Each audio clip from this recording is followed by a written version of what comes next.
Só um pouquinho. E vamos falar das recusas. Tem as recusas motivadas e nós vamos falar das recusas. Vocês estão me vendo agora aí na tela? Tudo certo. Tá, vocês estão me ouvindo? Ótimo. Tudo certo. Nós temos as recusas motivadas, que são aquelas devidamente justificadas. Lembro-lhes.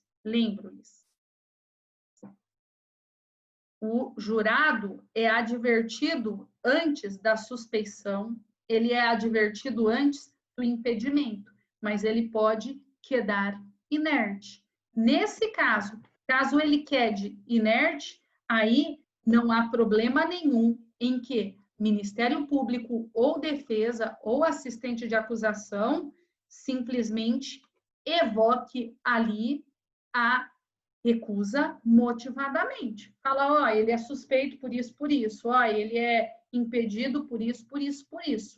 Essas recusas motivadas poderão ser feitas quantas forem necessárias para resguardar o devido processo legal. Por ambas as partes, né, gente? Também para o Ministério Público. Imagina lá que sorteia para ser jurado o tio do cara, o melhor amigo do cara, do réu. Então, saibam, eu estou falando tanto para Ministério Público, como também para defesa. Tudo bem? Ótimo. Agora, vamos lá. Vamos para a próxima. O problema são as recusas imotivadas. Vejam, se há a preocupação em fazer sorteio de jurados com cerca de 2 semanas de antecedência, é para que você tenha tempo de estudar quem será o conselho de sentença, para que você tenha tempo de se preparar. Neste sentido, então, eu assevero a vocês, há que ter o tempo de estudar, há que ter o tempo de se preparar. Aí, então, é justo que cada parte possa recusar, porque considera que aquela pessoa não é, aquele par, aquele semelhante, não é adequado. Cada parte tem direito a 3 recusas imotivadas, tudo bem? Cada parte terá direito a 3 recusas imotivadas. Vamos lá. Falando dessas recusas, é importante verificar que vai sendo feita a composição do conselho de sentença, retirando cédula por cédula com o nome de cada jurado, certo? E aí, olhem que interessante, o artigo 468 as lerá, diz que o juiz retira a cédula e a lê, abrindo a palavra primeiro à defesa e depois ao MP. É um dos poucos, ou se não o único dispositivo em que a defesa fala primeiro. E não tem nenhuma plenitude ali violada, porque é simplesmente uma recusa, certo? Então, vamos lá. Primeiro a defesa, porque normalmente a defesa tende a recusar mais. Primeiro a defesa e depois o MP. Sem qualquer fundamentação. A pergunta é, e se for mais de um réu? Vamos lá? E se for mais de um réu? Nesse caso, as recusas poderão ser feitas por um só defensor. E aqui veja, poderão. De bom grado é que o mais velho faça as recusas. O mais velho tome as vezes. Mas saiba, de bom grado não é aquilo que deve ser feito. De bom grado não é aquilo que deve ser feito. Pode ser que você fale, não, eu vou recusar. E é direito do teu cliente também. Então, nesse caso, a regra é que um só o faça, mas nada impede que haja oposição. Mas qual é o problema? Eu pergunto, qual é o problema? O problema é que às vezes pode haver o chamado estouro de urna. Como assim, Natália? Estouro de urna. Por vezes, pode acontecer que, vamos lá, pode acontecer que Foram 17 jurados. Um advogado recusou 3, deu 14. O outro recusou 3, deu 11. O outro recusou 3, deu 9. O promotor recusou 3, deu 6. Então, saibam, o problema da recusa é haver o estouro de urna. Vocês estão me ouvindo, gente? Sim. Estava parado ali, né? Não, aqui tá rodando normal. Está rodando normal? Então, tá bom. O problema é haver o estouro de urna, quando não se tem o quórum mínimo para instauração do conselho de sentença, após as recusas, certo? Gente, veja, quando você se prepara para um júri,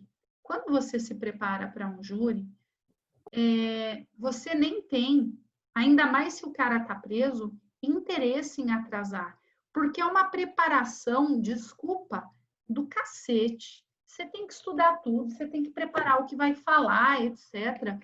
Como profissional, você não tem interesse em adiar aquela sessão, só se for um caso extremamente pontual, em que até eu digo para o cliente, ó, vou tentar adiar, mas se tiver o adiamento, eu vou te cobrar por outra preparação. Nem que for seus milão ali, porque você perde tempo. Tudo bem? A adrenalina, o procedimento, a forma que você tem que estudar, você tem que estar tudo na ponta da língua. Então, neste sentido, a regra, a praxe, né, não é a regra, perdão, a praxe é que você toca o barco, você não tem interesse em atrasar aquilo, não. Mas e aí? E se acontece o estouro de urna? Não se tem o quórum mínimo de 7 para compor. Aí, gente, vai haver a separação dos julgamentos. Em que,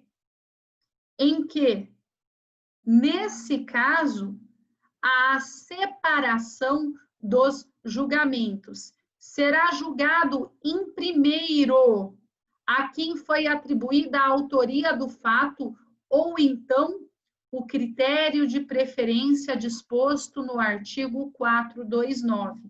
Obviamente, se a todos foram denunciados juntos, aí vai seguir o critério do artigo 429, que nós vimos a aula passada. Alguém se recorda? 429. Quem está preso há mais tempo tem prioridade. Se forem presos iguais, em tempo igual àquele que foi pronunciado primeiro, e mantendo-se, eu já vi os juízes colocar aquele que é mais velho primeiro, certo? Sendo tudo igual, eu já vi sendo colocado, mas aí é um costume, não se trata da literalidade da lei. A única coisa que eu posso falar para vocês é que, se houverem um número excessivo de recusas, poderá haver um estouro de urna. Ou seja, se as recusas motivadas e imotivadas não permitirem atingir o quórum mínimo de 7 para cumprir o conselho de sentença, há um estouro de urna. Se não houver o estouro de urna, aí sim está composto o conselho de sentença. O nome técnico é, leia-se, não havendo estouro de urna, formado, o nome técnico é formado o conselho de sentença, e nesse momento é aquele momento em que eles prestam o compromisso, que o juiz fala: concito-vos a julgar essa causa de acordo com a lei e com a sua consciência, e cada jurado ergue a mão direita e fala: assim prometo. E depois é entregue aquele relatório que nós conversamos a aula passada, a cópia da decisão de pronúncia, decisões posteriores e o relatório. Gente, aí então, haverá o início da instrução em plenário. Vocês viram como é um rito trabalhoso? Tudo que nós falamos aqui, abre a sessão, verifica se as partes estão presentes, verifica se as testemunhas estão presentes, verifica se há o quórum mínimo de 15 jurados, instala a sessão, inicia advertindo para que os jurados, então, sejam espontâneos em se darem por suspeitos ou impedidos. Se não for o caso, começa-se as recusas motivadas e imotivadas. Compondo o quórum mínimo de 7, está formado o conselho de sentença, haverá a prestação do compromisso, entrega-se cópia da pronúncia, decisões posteriores e do relatório feito pelo juiz. Normalmente, a juíza dá um tempo hábil para que se leia essas peças. Isso é feito 15, 20 minutos, e nesse momento é o momento do primeiro café na regra, né, na praxe, para depois começar a instrução em plenário. Só depois começa a instrução do plenário. A instrução fala o seguinte, vamos lá, início da instrução. Há uma prévia determinação se haverá, então, leitura de alguma peça, Isso está no 473. As partes e os jurados poderão requerer... Peraí que eu estou me confundindo. Certo. Desculpa, gente. Eu me confundi. A prévia determinação das leituras de peças que poderá ser requerida, no caso específico, há que ser pontual, há que ser extremamente pontual, havendo simplesmente uma contradição, na verdade não é uma contradição, eu estou usando a palavra errada, um dissídio na doutrina e na jurisprudência. Por quê? Porque antes da alteração da lei, era possível o requerimento da leitura. Depois, há quem diga que somente pode ser feito a leitura no tempo dos debates, não havendo a possibilidade de ser feito antes, certo? Eu me compactuo que não pode mais haver a leitura, mas, enfim, há uma discussão sobre o assunto. Depois, qual a ordem? A instrução é a audiência mesmo, a audiência que ocorre em plenário. Qual a ordem? A oitiva do ofendido, da vítima, se possível. Óbvio, porque pode ser um homicídio consumado e a pessoa morreu. Espera só um pouquinho.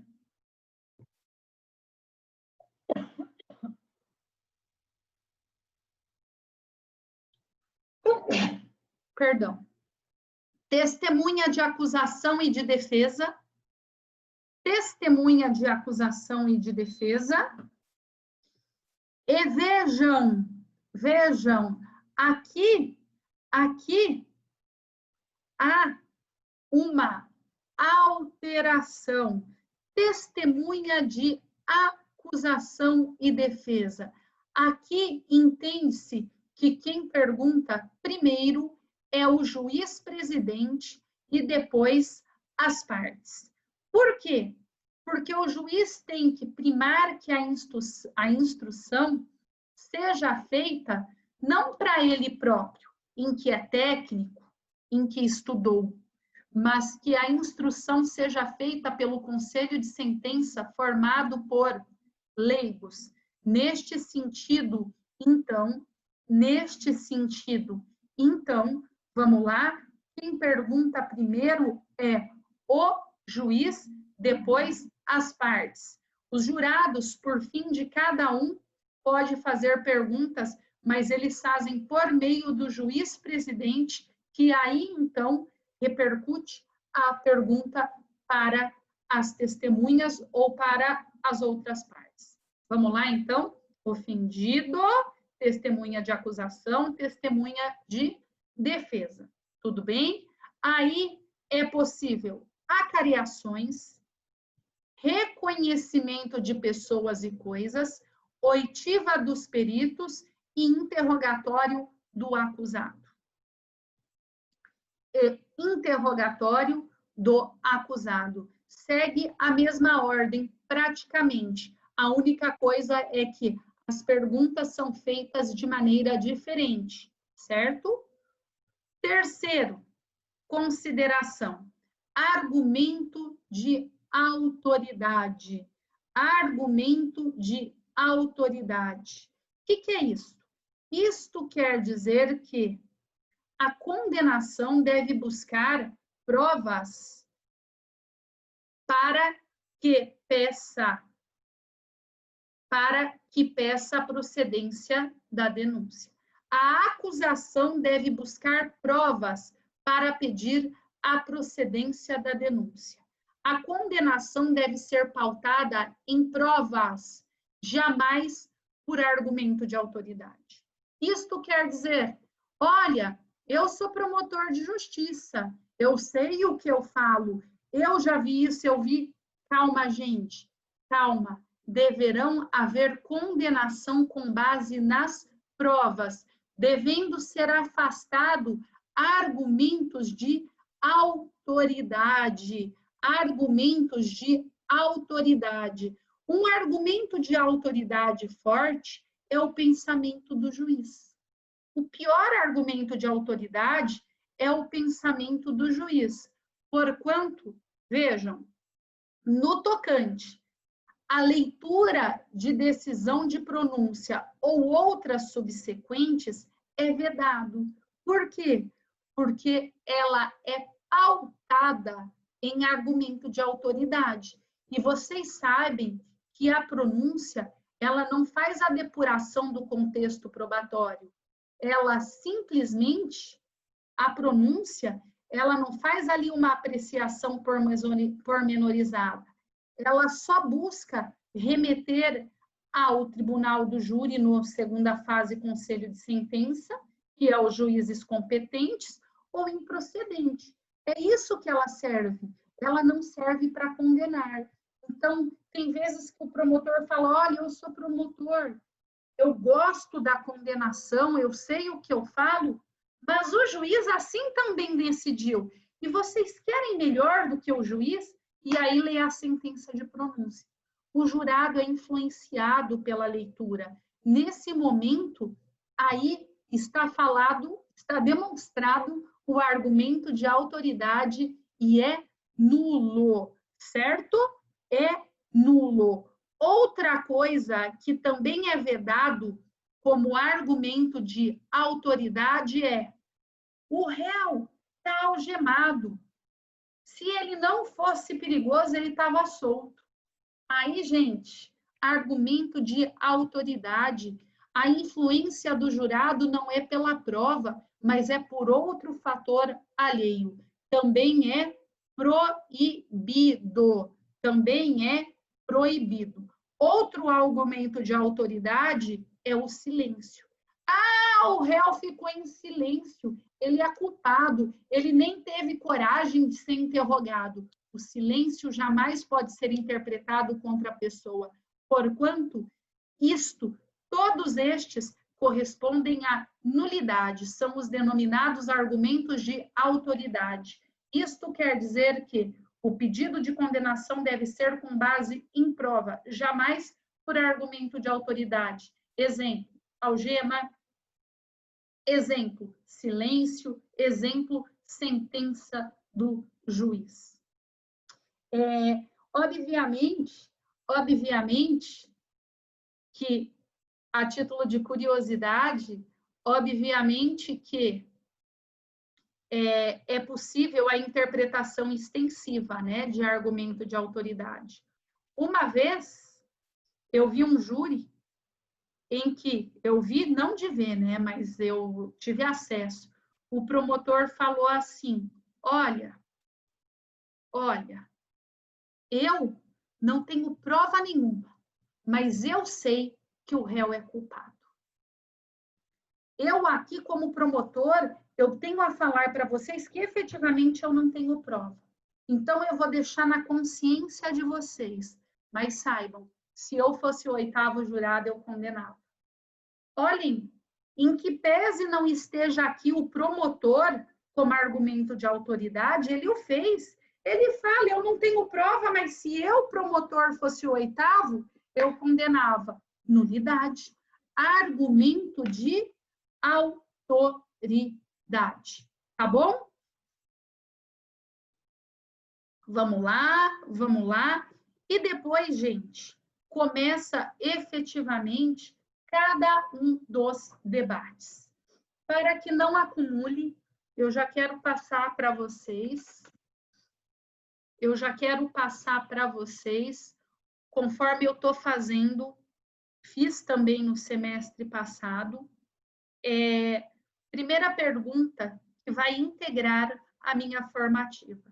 Vocês podem abrir, anotar a primeira pergunta que vai integrar a minha formativa. A primeira pergunta que vai integrar a formativa são duas aqui. Quem pode ser jurado? Quem pode ser jurado? Certo? Porque, vejam, não vamos perder tempo, mas quando nós estamos falando da composição do tribunal do júri e da formação do conselho de sentença, olhem, composição do tribunal do júri e formação do conselho de sentença. Estou tentando abrir aqui, mas não está indo, só um pouquinho.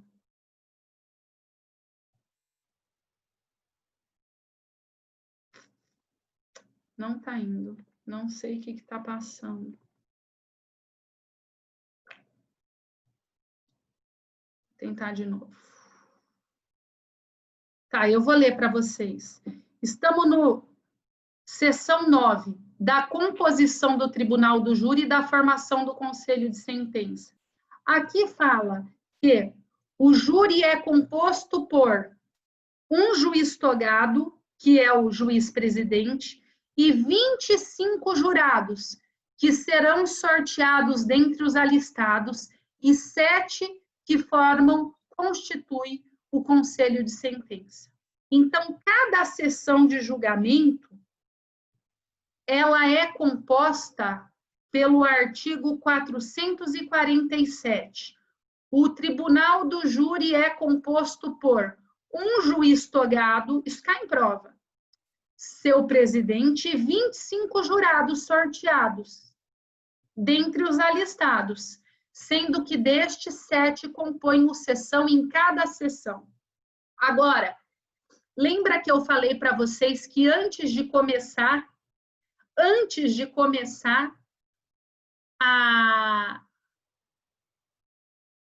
as cédulas, o sorteio das cédulas, os jurados são advertidos sobre suspeição e sobre impedimento, está no 448. Quem é impedido?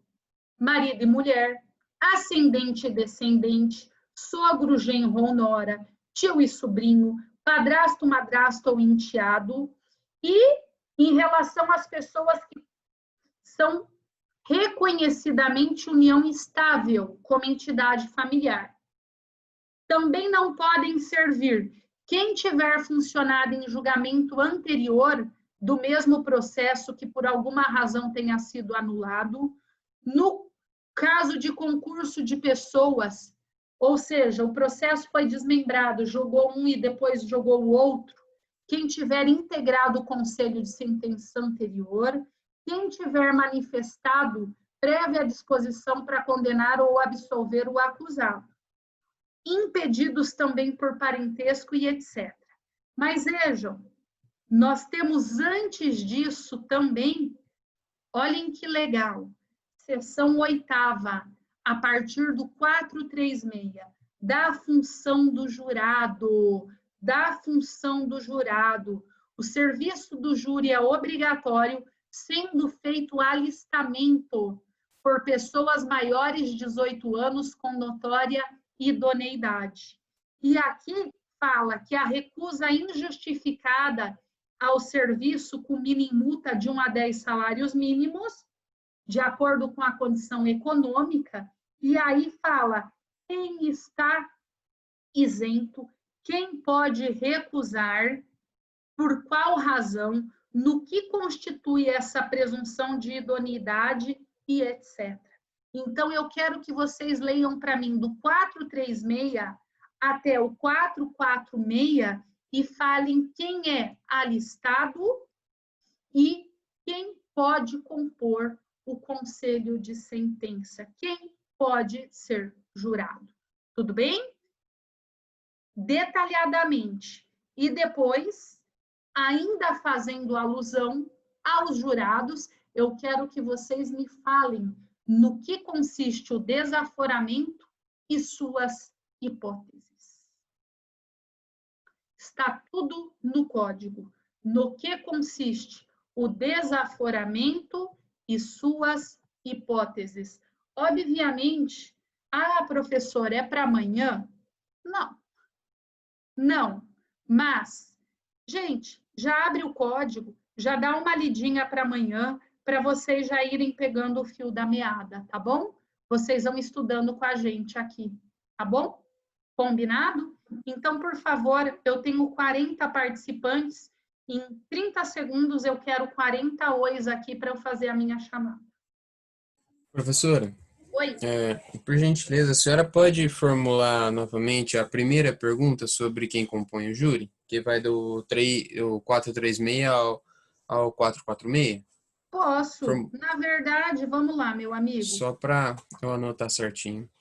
Eu quero que você me fala quem, assim, de maneira ampla, eu quero que você faça uma redação curta, mas fazendo um resumo aí, como é feito o alistamento dos jurados, quem pode ser jurado, como funciona e etc. Eu quero comentários a estes dispositivos. Ficou bom? Ok, professora, obrigado. Comentários. Eu gostei da tua pergunta, certo? Vamos lá. Eu quero comentários aos dispositivos. Ó, você fala para mim quem pode ser jurado, o que acontece se não for, como que funciona aí, no 436 e seguinte, quem pode se alistar, quem pode recusar, em qual condição e etc. Comentários ao 436 e seguintes, pormenorizadinho ali, e depois a mesma coisa. O que é conselho de sentença?